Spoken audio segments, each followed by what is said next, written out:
Hello everyone. तो आज आपकी जो क्लास है, जो एनटीपीसी के लिए हम स्टार्ट करे हुए हैं एक सीरीज, जिसमें हम थर्ड क्लास की ओर बढ़े हैं। तो बेटा, थर्ड क्लास में भी हम ऐसे ही टॉपिक लेंगे, यानी 4 टॉपिक हर क्लास में हम लेते चल रहे हैं। और टारगेट बेटा बार बार बताने की ज़रूरत नहीं है, 35 प्लस नंबर आपको बिल्कुल दिलाएंगे अगर आप ईमानदारी से क्लास लगाते हो। नया बच्चा है तो वो जुड़ा है तो पहली क्लास देखिएगा, दूसरी देखिएगा। टेलीग्राम में हर जो भी वीडियो बनेगी एक सीरीज आपको मिल जाएगी, ताकि आपको आसानी रहे सीरीज ढूंढने में। तो हम अपनी क्लास की ओर बढ़ते हैं, देखते हैं कि आज हमारे कौन कौन से टॉपिक होंगे, हम क्या क्या पढ़ने वाले हैं। सबसे पहले हम देखेंगे पदार्थ और उनके रासायनिक सूत्र, साथ साथ में रासायनिक नाम भी बता दूंगा। प्रोटीन, प्रमुख प्रोटीन और उनके रासायनिक नाम। विटामिन, विटामिनों की कमी से होने वाले रोगों के बारे में, और सेल में प्रयुक्त प्रमुख रसायन के बारे में। आगे बढ़ने से पहले हम देख लेते हैं कि एक एनटीपीसी के लिए एप्लीकेशन है जिसका नाम है परीक्षा ऐप। तो वहाँ आप टेस्ट सीरीज लगा सकते हो, और टेस्ट सीरीज परचेज करते टाइम आपको ये कोड यूज करना है, जिससे आपको 50% तक का डिस्काउंट मिल जाएगा। आगे बढ़ते हैं, सबसे पहला टॉपिक हम ले लेते हैं जिसमें है पदार्थ और उनके रासायनिक सूत्र। नाम मैं साथ साथ बताता चलूँगा, आप चीज़ों को ध्यान से सुनते चलना बस। सोडियम धावन सोडा है, बेकिंग सोडा है, व्यंजक चूर्ण है, जिप्सम है, प्लास्टर ऑफ पेरिस है। सबसे पहले हम देख लेते हैं कि धावन सोडे को हम क्या बोलेंगे। Na2CO3 into 10H2O। अगर मैं इसके रासायनिक नाम के बारे में बताऊंगा तो ध्यान से सुनिएगा, मैं चीज़ों को बोलते चलूंगा ताकि आपको ये चीज़ें याद होती चले। सोडियम कार्बोनेट, क्या बोलेंगे? सोडियम, Na के लिए सोडियम कार्बोनेट। और इसको हम साथ में जोड़ देते हैं तो इसको डेकाहाइड्रेट भी बोल देते हैं, और साथ में हम ये भी लिख देते हैं कि जल के 10 अणु। ये पूछा जाता है कि कौन से धावन सोडा या बेकिंग सोडा या व्यंजक चूर्ण में कौन से में क्या बोलते हैं, जल के 10 अणु हैं। ठीक है, किसमें है? धावन सोडे में है। बेकिंग सोडा, अगर बेकिंग सोडे के बारे में बात करूँ तो NaHCO3, यानी सोडियम तो हो गया, साथ में हम इसको क्या बोल देंगे? Hydrogen carbonate. या तो हाइड्रोजन कार्बोनेट बोल दीजिएगा या बोल दीजिएगा सोडियम बाइकार्बोनेट। इसको सोडियम बाइकार्बोनेट भी दोनों नामों से बोला जाता है। व्यंजक चूर्ण के बारे में बात करूँ तो यहाँ पर देखिएगा, अजीब सा आपको फॉर्मूला दिखाई दे रहा है। हमेशा कई बार किताबों में ये Cl के साथ स्केयर करके, यानी इधर से ख़त्म करके इसको स्केयर भी दे देते हैं, लेकिन हमें रेलवे की तरह तैयारी करनी है तो हमें देखना है Ca ब्रैकेट लगाई OCl इंटू में Cl। ठीक है, रासायनिक सूत्र हो गया। अगर इसके रासायनिक नाम के बारे में बात करूंगा तो मैं बोल दूंगा कैल्शियम, इसको बोल देंगे कैल्शियम ऑक्सीक्लोराइड, ऑक्सीक्लोराइड। अब जिप्सम और प्लास्टर ऑफ पेरिस दोनों के दोनों सेम है, इसमें डाई लगा रखा है, इसमें हेमी लगा रखा है, नाम दोनों के सेम है। सूत्र दिख लीजिएगा, CaSO4 इंटू में 2H2O, और CaSO4 हाफ H2O है।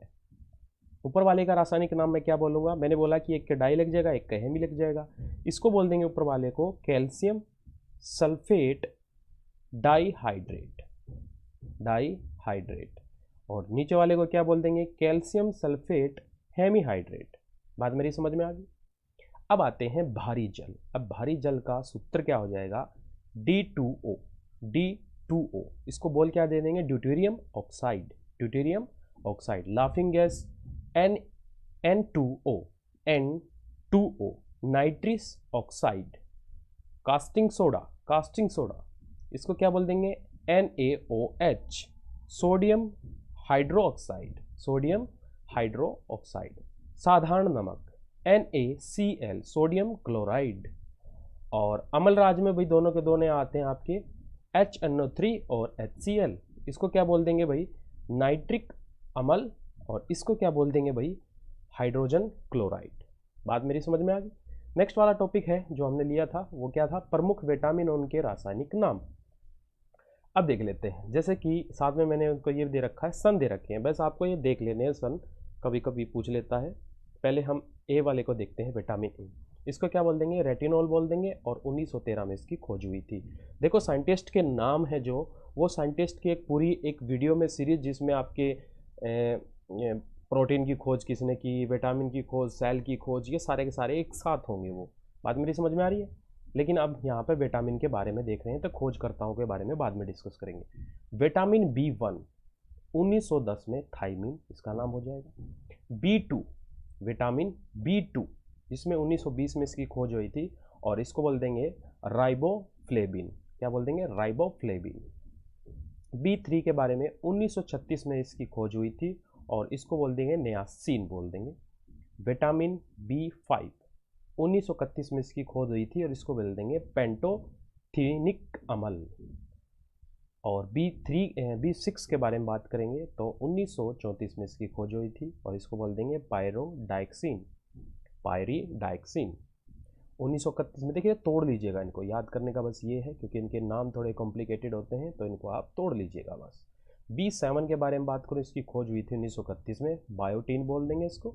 और B12 1926, सबसे बड़ा नाम है भाई, राइनोकोबालामिन। राइनोकोबालामिन। ठीक है, अब आते हैं आगे की ओर, कुछ बच जाते हैं, जैसे C, D, E और K बच गया। C के बारे में 1920 में, और इसको बोल देंगे एस्कोर्बिक अम्ल, इसका नाम हो जाएगा। विटामिन D के बारे में 1920 में इसकी खोज हुई थी, और इसको बोल देंगे कैल्सीफेरोल। इसको बोल देंगे भाई BE, विटामिन E। 1922 में इसकी खोज हुई थी, इसको बोल देंगे टैको, और इसको बोलते हैं कैल्सी। ठीक है, ये याद रख लीजिए, इसको कैल्सी, इसको टैको फेरोल। के के बारे में, जिसमें रक्त का थप्पा ही बनता है, अगर विटामिन के आपके पास है तो थक्का आपका आसानी से बन जाए। थक्का एक प्रकार क्या हो, जैसे किसी को कट लग गया, शुगर की जिसको बीमारी हो जाती है उसको विटामिन के बोल देते हैं, कि जिसकी वजह से रक्त का थप्पा नहीं बनता, और ये सहायक देता है रक्त का थप्पा बनाने में। 1929 में इसकी खोज हुई थी, और इसको बोल देंगे फ्यूरोक्विनोन। ठीक है, आगे देखते हैं, विटामिन की कमी से होने वाले रोगों के बारे में देख लेते हैं। विटामिन ए की कमी से रक्तौंधी होगा। अब vitamin B1, B2, B3, B5, B6 and B7 और B12 के बारे में। B1 में बेरी रोग मोस्ट इंपॉर्टेंट है, स्टार लगा लीजिएगा। आगे आता है B2 की वजह से क्या होता है, त्वचा का फटना होता है और किलोसिस होता है। B3 की वजह से मंदबुद्धि होता है और बालों का सफ़ेद, यानी जिसके बाल भी सफ़ेद हो गए सोच लो भाई B3 की कमी है इसमें। B5 त्वचा पे दाद हो जाते हैं, एक प्रकार का सड़ना हो जाता है, त्वचा सड़ने लग जाती है, जिसको हम एक रोग का नाम दे देते हैं पेलाग्रा। ठीक है, B6 की कमी से एनीमिया होता है और चर्म रोग हो जाता है भाई। B7 की कमी से लकवा लग जाता है भाई, शरीर में दर्द होने लग जाता है, एक प्रकार का पेन होता है। ठीक है, पूरे शरीर में पेन होने लग जाता है। B12 की कमी से आपका पांडु रोग हो जाता है, और साथ में रक्त क्षीणता की नामक भी रोग होता है। विटामिन सी की कमी से एस्पेरिक और मसूडों में क्या आता है, स्कर्वी रोग होता है, मसूडों का फूलना हो जाता है। विटामिन डी की कमी से आपका रिकेटस नाम का रोग हो जाता है, ये ओस्टियोमिलेसिया। ठीक है, नाम देख लीजिएगा भाई, इसको ध्यान से एक बार पढ़ लीजिएगा, ये भी काफ़ी बड़ा नाम है। ठीक है, इंग्लिश में होते हैं, इनको लेना आसान होता है, हिंदी में थोड़ा कॉम्प्लिकेटेड होते हैं नाम, पढ़ना भी और वैसे भी। विटामिन ई की कमी से आपका नसुलता रोग हो जाता है और बांझपन भी आता है। ठीक है, विटामिन के की कमी से रक्त का थप्पा न बनता है, यानी अगर ये कम हो जाए आपके शरीर से तो यानी जो खून का जमाव है वो नहीं होगा। कई का होता है इंजेक्शन लगने के बाद भी इसको खून आता रहता है, यानी उसके विटामिन की कमी है। अब आता है वोल्टेयर सेल यानी सरल सेल। देखिएगा, एक तो सरल सेल, एक डेनियल सेल, और एक होता है सीसा संयुक्त सेल। इसमें सब में क्या होता है, सल्फ्यूरिक, इसमें भी क्या होता है सल्फ्यूरिक अम्ल, और इसमें भी क्या होता है सल्फ्यूरिक अम्ल। ठीक है, सरल सेल यानी इसमें सल्फ्यूरिक अम्ल होता है। लेक्लासे सेल, इसमें अमोनियम क्लोराइड होता है। और डेनियल सेल में दो चीज़ें होती हैं भाई, कॉपर सल्फेट और सल्फ्यूरिक अम्ल होता है। सूखा सेल में भाई मैग्नीज डाइऑक्साइड होता है और अमोनियम क्लोराइड होता है, मैग्नीशियम और अमोनियम। और सीसा संयुक्त सेल में सल्फ्यूरिक अम्ल होता है। ठीक है, ये 4 टॉपिक थे भाई, ये 4 टॉपिक एक बार आपने देख लिए तो थोड़े से आपके दिमाग में आ गए, एक बार और आप देख लोगे तो कहने का मतलब है एग्जाम में क्वेश्चन अगर ऑप्शन भी आपको दिखाई दे दिया, क्वेश्चन भी पढ़ने की जरूरत नहीं, आप सीधा आंसर लगाओगे। तो आज की क्लास में बस इतना ही था, अपना ध्यान रखिएगा, नेक्स्ट क्लास का वेट कीजिएगा।